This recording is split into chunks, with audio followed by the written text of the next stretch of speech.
Thank you, Patty. Thank you very much. What a morning. Wow. Really powerful.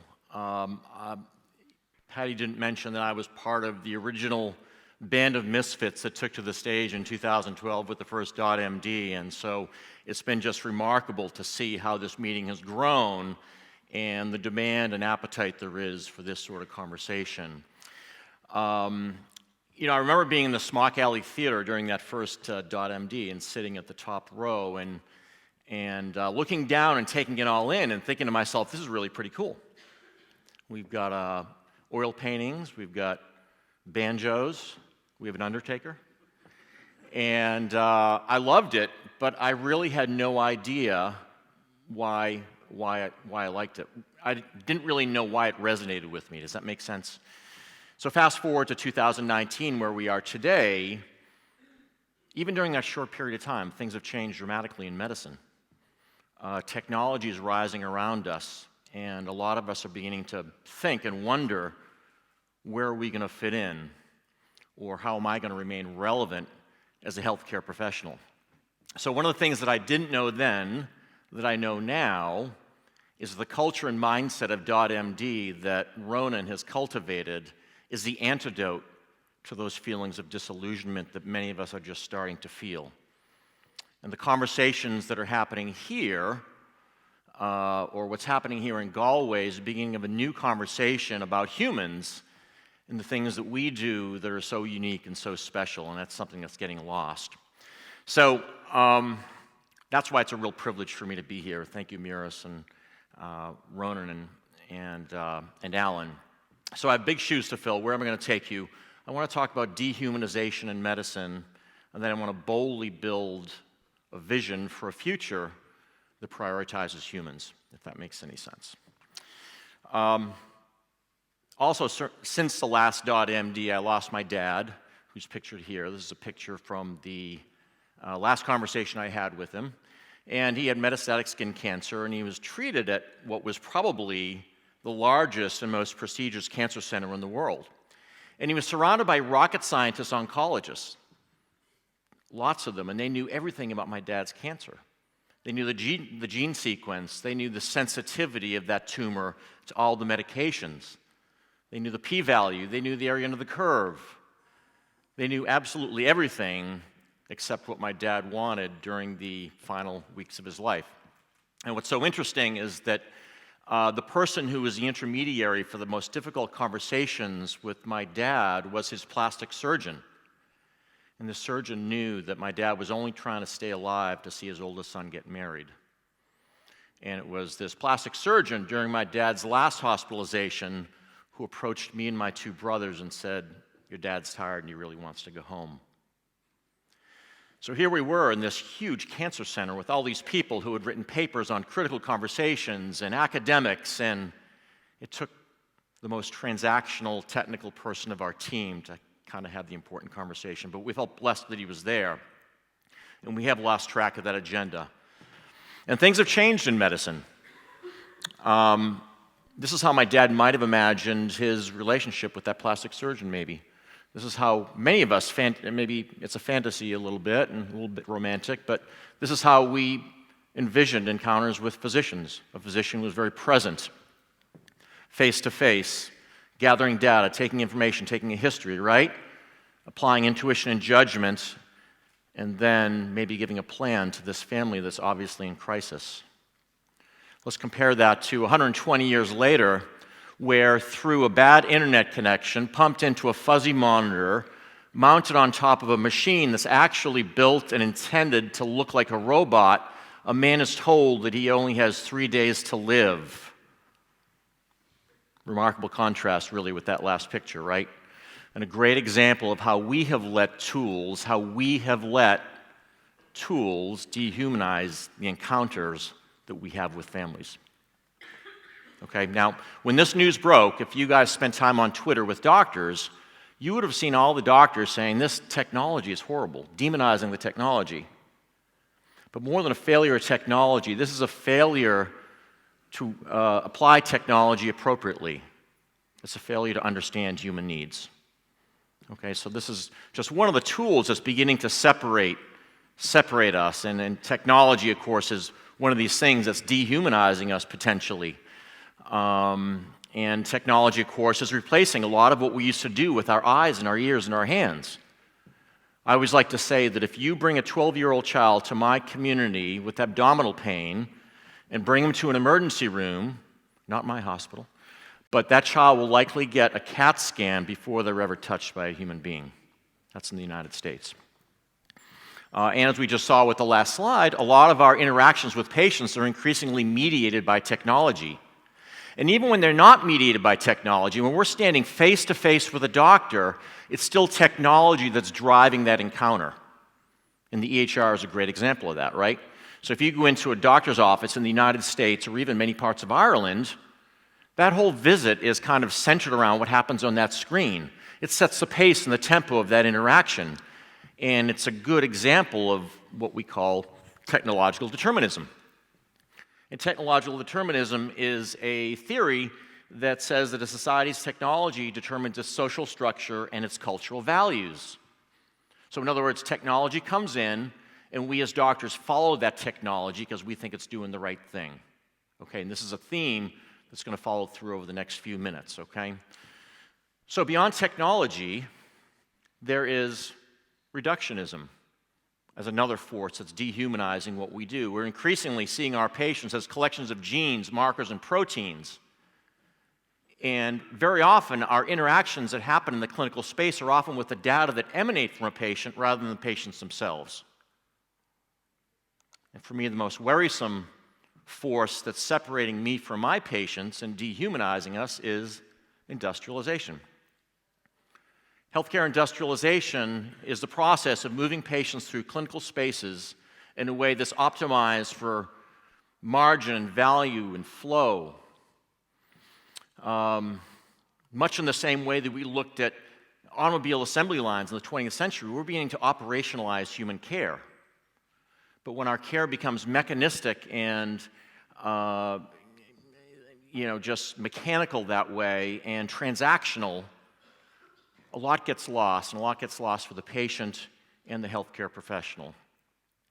And the end result, of course, could be burnout, because burnout, I believe, is the end result of physician dehumanization, which is due to some of these forces that we see here. And it's not just patients who are involved.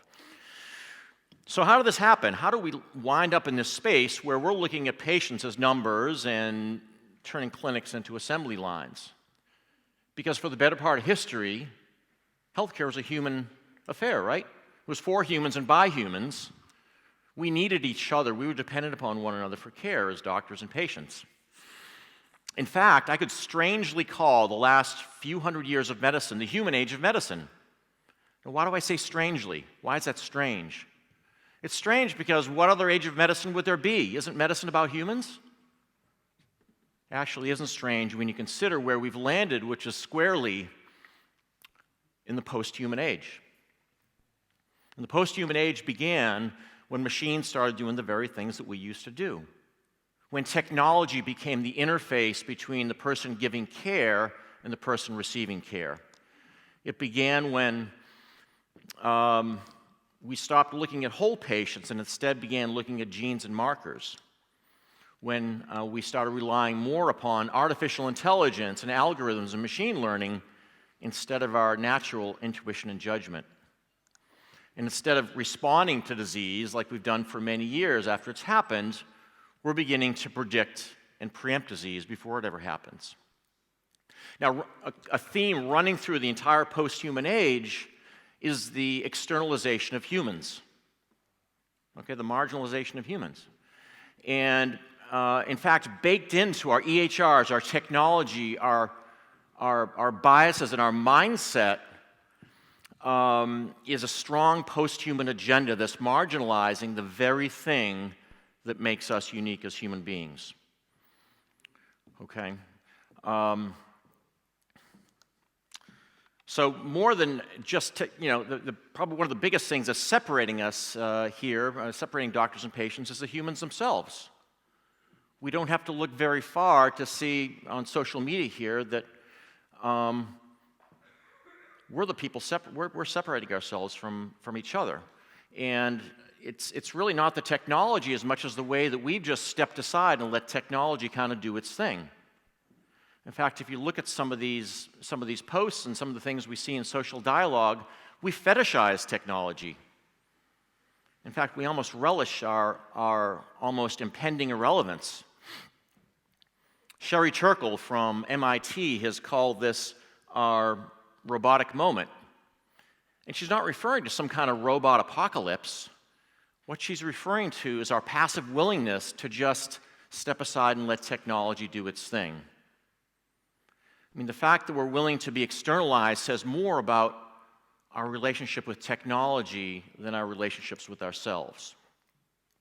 So speaking about relationships or valuing machines over people, you don't have to look very far into the next generation to see that they're more comfortable dealing with an avatar, right, than they are dealing with a human being. In fact, humans have evolved, and we've gone into this space where humans are some sort of strange appendage in a world that seems to be on digital autopilot. Okay? If you want any evidence that we are in a post-human age, you can just see this tweet and see this mindset. Now, you guys didn't come to this meeting to get all bummed out, right, and hear some guy tell you about the end of the world, the end of humanity, and the end of medicine. And so I'm going to flip it around here a little bit and rescue you like a great speaker and say, this is all just a phase, okay? This obsession with artificial intelligence and robots and the magical belief that somehow more technology is going to fix healthcare, it's all just sort of a speed bump of humanity. So stick with me for a minute. How many of you guys have heard of the Gartner hype cycle? Raise your hand.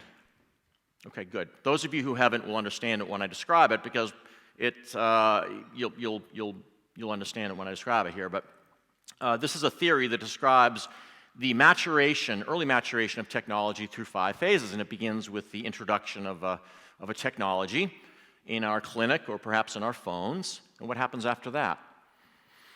Everybody goes on Twitter, right, and says, this is going to save humanity, it's going to save the world. We've all seen this a million times. It's going to save us. And then what happens then? We realize that it's really not going to save us. We crash, but then we come back to sort of a happy medium set point when we realize maybe there's something to this technology.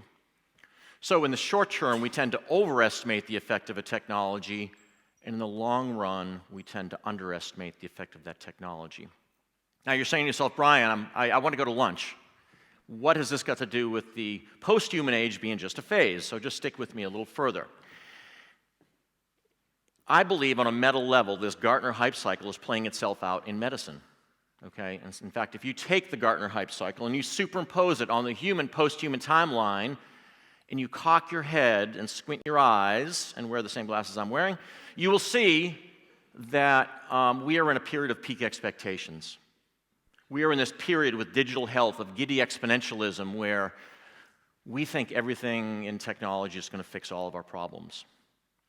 But what's going to happen over the next generation? We're going to realize that we have oversold technology, we've undersold humanity, and the future, or the future is packaged by Silicon Valley and delivered to us, is not necessarily inevitable. Okay?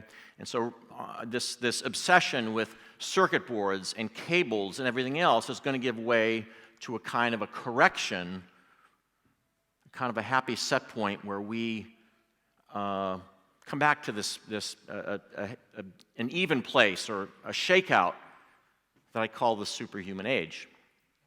Now I know what you guys are thinking. You're thinking this is some sort of sci-fi thing, right? Some sort of cyborg thing where we have artificial eyes and fake arms and all that, and that's not what I'm talking about. I'm talking about a human renaissance, okay? A shakeout or a correction where our needs are valued and prioritized. A situation where, as a species, we determine where our priorities are, and we decide and determine where technology sits around us and among us. And so, fueled by human agency and driven by this need to reestablish the primacy of human connection all this utopianism that we've been living with in the digital age is going to give way to sort of a pragmatic optimism. Instead of looking at patients in those most reductionist terms that I described to you, we're going to look again at the whole patient as that technology recedes into the background and allows us to do our thing. And that technological determinism, remember that mantelpiece of the posthuman age, will give way to agency, which is kind of the kernel of the superhuman age. Okay? And I'm predicting that in the year 2068, at DotMD, when my great-granddaughter is on the stage here, she's going to call this whole posthuman age kind of a dark age of civilization. Okay, an age where we let the machines get ahead of us. Okay, a brain fart of modern civilization, if you will. Okay. So what does this mean for doctors? I've created this nirvana picture. Okay, what are doctors going to be doing? What will a superhuman doctor look like? So as most of you have heard, doctors are supposed to be becoming extinct very soon, or we were supposed to be extinct 5 years ago, I think, by the media. But I always like to say, rather than us being replaced, we're going to be radically redefined. Now, I like this concept of redefinition because it completely blows up this whole idea that humans will have no role in the care of other humans in the future. Redefinition also opens the door for us as a profession to the idea that we need to pivot and we need to evolve and we need to change to match the current times, right?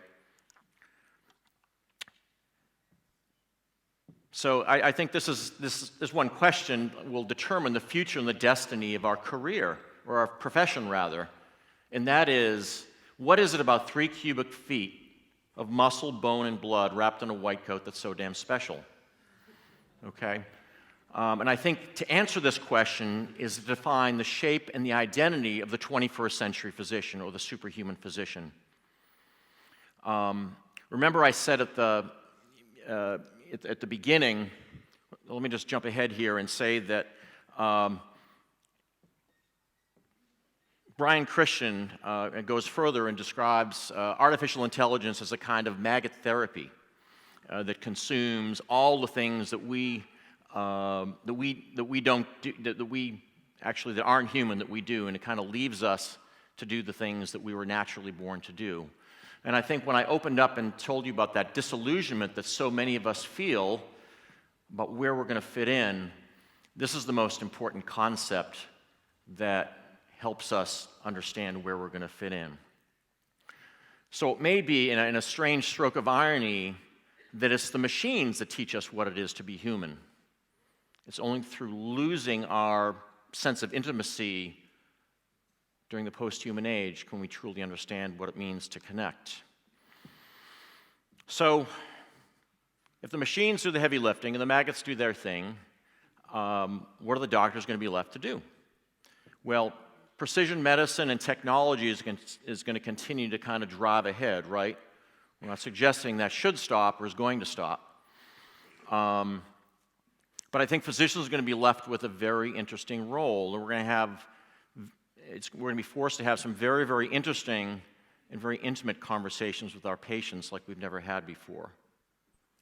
As medicine becomes more predictive and more preemptive and more precise, it's going to raise all kinds of emotional or ethical and moral dilemmas that will require another human in order to contextualize those dilemmas for us. And I think our role as superhuman doctors is going to evolve to include translation and mediation and acting kind of as a docent among all this information that's flying in and around us from our machines. So I think the skill sets that we'll need as healthcare professionals in the mid-21st century will, of course, involve a high level of emotional intelligence, right? The ability to communicate and flexibility, or the ability to pivot and meet the needs of a world that's changing a lot faster than most of us can even understand or keep up with. So how are we doing as a profession to get ready for this superhuman age that I've suggested to you? Or how are we doing as a profession with this whole posthuman thing? and I'd probably say to you, not very good, really. Anton Chekhov was describing 19th century Russians with this quote, but he might as well have been describing 21st century physicians, because we are in no way leading healthcare the way that we did in the 20th century. More caught up in our nostalgia and the way things used to be, more of us are preoccupied with turning back the hands of time than preparing a future that's suited for patients. So I think that physicians, I think, today are having a really tough time with a lot of these post-human changes. These things that are happening to us, that are separating us, doctors don't really understand it, but they feel the stress and the endpoint burnout from that. And so I think everything that I've been discussing up until now needs to be part of a critical new conversation about where our profession is headed and what we need to do and what our role is, right? So what do we do as physicians who want to prepare for this next generation, or as humans stuck here in the middle of the post-human age? And there are a number of charges I could come up with, but I'll just leave you with a couple in the interest of time. And the first is that we have to begin to leverage technology. Perhaps the biggest opportunity we have before us is the idea that medicine is becoming more digitized and automated and reductionist and driven by artificial intelligence. And you're saying, why is that an opportunity? You just said that that's the thing that separates us and potentially dehumanizes us, right? But these things create a huge opportunity for those of us who see relationships and connection as central to what we do. Because when connection is rare, it becomes precious and valuable. Okay? And so we have to look at some of the disillusionment that we're seeing with this post-human age as an opportunity, as an open door for us to open conversations about connection and reconnection and potentially even professional redefinition. The second thing I just want to mention here is we need to start to bring our human chauvinism to the table. We have to celebrate and bring to the table those things that are so unique to us as humans that a machine will never be able to do them. And we need to embrace those things. We can call it carbon chauvinism because we're made of carbon, not silicon. But I think you get the idea. Because the machines are getting smarter and we're apparently not getting much smarter. And so this is a graph from Eric Topol's excellent book, Deep Medicine, and it shows us how human intelligence isn't really changing much over time. But yet, machines are increasingly advancing according to Moore's law. So what's important to understand here is when we take our skill sets that are uniquely human and we apply them to technology, we will always have an edge over what technology does. When we resurrect all those skill sets from the human age and bring them forward, we'll always have a leg up on what technology does. So I just want to leave you with the idea that the next generation is going to be defined by a growing boundary between man and machine. And we're sort of as humans, in a real battle for relevance, and it's going to be something we've never faced before. But I think all the hype around the digital health era has kind of hit peak expectations, and I think we're starting to realize that some of the technology that's given to us has sort of compromised our values and our relationships. And so as we hopefully have a correction of sorts, as I've described, we have to seize on that and recognize it. We have to recognize that technology is only as deterministic as we let it. And when we apply our will and our human agency, we tell technology how to adapt to the weird human angles that you see here at DotMD. So thank you.